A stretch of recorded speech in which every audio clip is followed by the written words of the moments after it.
Today I'm going to show you guys how I created a high-end commercial using only a $300 camera that looks like this.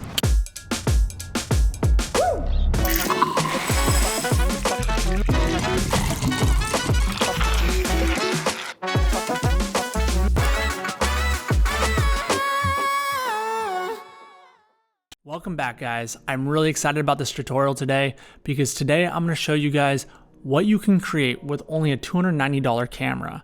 I found this camera on Amazon, and the reason why I wanted to do this tutorial is because I want to inspire you guys that are just starting out, or even people that are in their middle tier of their filmmaking career and they're wondering, should I buy that next camera? Do I need this to become better? Because we all have this pressure in the film industry when all this new gear comes out and everybody's like, buy this, it's gonna make you so much better. And the truth is, the only way to get better at filmmaking is taking the time to experiment, understanding lighting, creating solid content with engaging content and engaging stories, and something that's gonna be interesting for the viewer. You're not gonna become better just because you have a higher end camera. You can buy the fanciest camera on the planet. If you don't know how to properly use it or don't know all the proper aspects of filmmaking, your commercials aren't gonna turn out great. So with this tutorial, I wanted to show you guys what you can create with a $290 camera. We're gonna be shooting Baileys on a white background with a white acrylic square, and I am not sponsored by Baileys whatsoever. I just really like the look of the bottle, and I thought, wow, this would be cool if we could shoot this commercial that is gonna be showing the whole process of making a drink with Baileys, and something that you could see on Pinterest or Instagram. Next, let's talk a little bit about the camera that I chose. I found the cheapest camera possible that I could on Amazon. That's a DSLR, and it shoots 4K. I thought that was kind of cool. I don't know. I've been running a few little tests on it, but we'll see how it turns out. I am not sponsored by them either. And then lastly, I'm using only Godox lights for this shoot. I have a SW60 right over there. I believe that's what it's called. Let's double check again. SL60W, that's what it's called.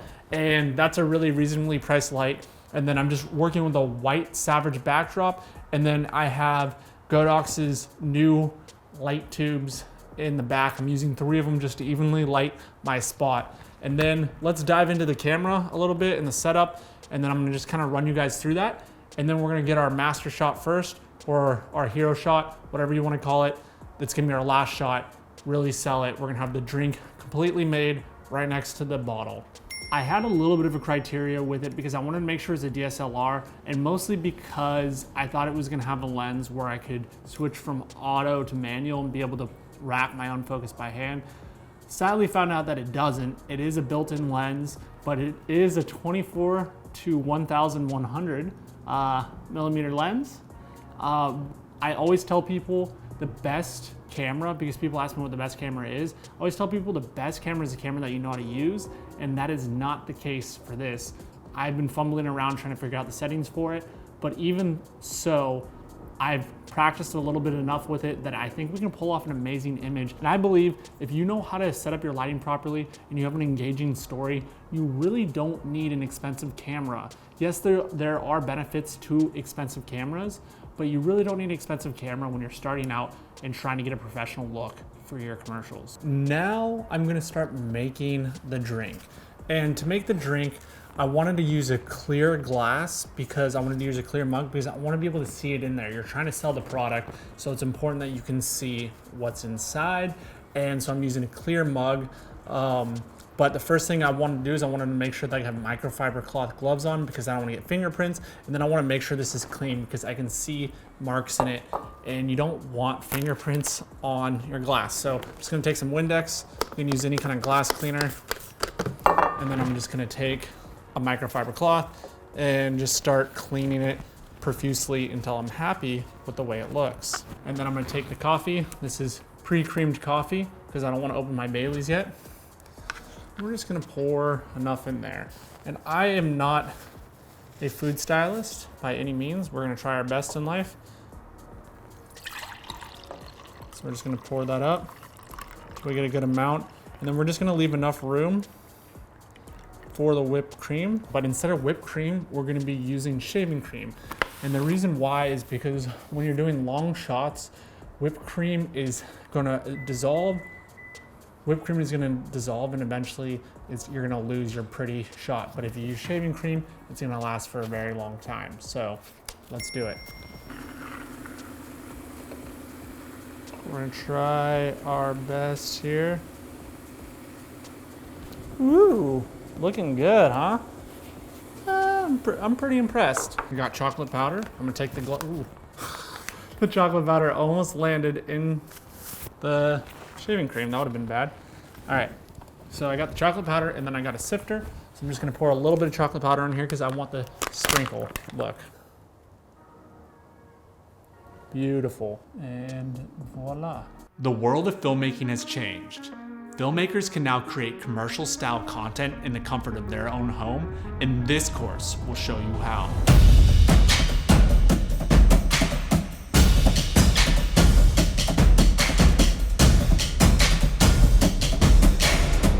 Let this be an invite to the new frontier of filmmaking. Let's talk about our lighting. Right now it's a little bit weird because I have a lantern on just so you guys can see me, but I turn it off during the shoot. And what I'm doing right now is we have our main source of light coming from the back, which is the Godox 60. And then from there, what I'm doing is I'm using this homemade bounce that I made. I bought it from, it's beamboard that I bought from Home Depot, and I just cut it out. And now I'm using it and angling it to be pretty much our key light. That's gonna be our main source of light on the front. And what we're doing is we're doing a brighter to darker. So it's brighter in the back, darker in the front, which gives really nice contrast and shape to your bottle and your subject. And that's how we're gonna be keeping our lighting the whole time. But super easy, super simple setup. And then I'm just using a C-stand to hold it in place at this angle. We've now got our hero shot done, and what I'm using is this little table dolly from Neweer, and super cheap as well. It's just $15 on Amazon. And I'm just using that to do really small push-ins and push-outs. Obviously, it's not as controlled as the slider, and you have to make sure that your wheels set up exactly how you want them, but I do like it. If you have a table, it's a great alternative if you don't have the money to spend on a brand new slider. What I'm doing now is, since there's only one of me and I cannot see what I'm doing, and it's gonna be pretty much impossible to pour into the camera unless I do an extremely wide shot, what I'm gonna do is I'm gonna take this paper towel and I'm gonna wrap it around the bottom of the bottle, like so, to protect the bottle. What I'm gonna do is take something called my Matthews clamp, which is this right here, shove it in like this, and then tighten it so I can have the bottle stay in place as I get my framing. So I got my C-stand right there, and I'm gonna make sure my knuckle is on the right side, and then I'm gonna stick my Matthews clamp in like this, and then I'm gonna adjust everything in a second once I tighten this. What I can do is I can go like this, I can kind of loosen it, so, and then when we pour, hopefully my shot will be in focus, and I will pour it like that. What I'm doing now is I want to get like a breaking apart. I'm just trying a few different chocolate ideas. And so I want to break this chocolate peppermint bark apart and show like a gooey inside, because if I just snap it like this, it's just gonna crack. It doesn't look great.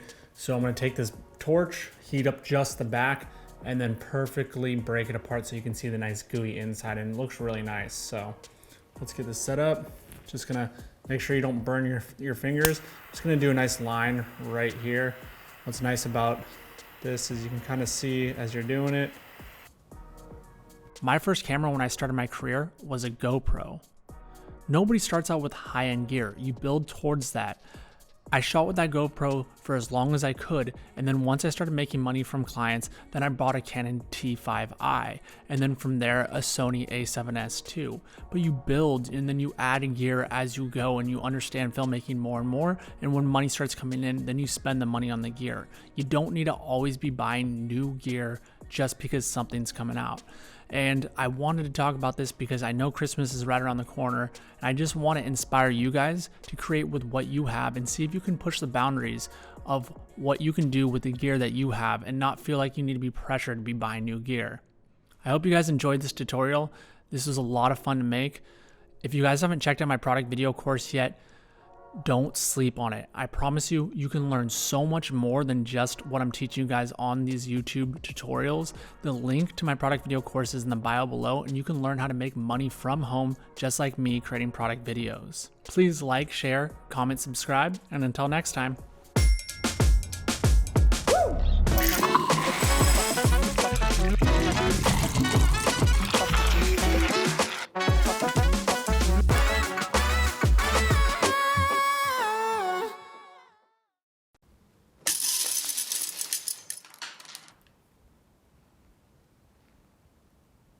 Either that was really cool or really stupid.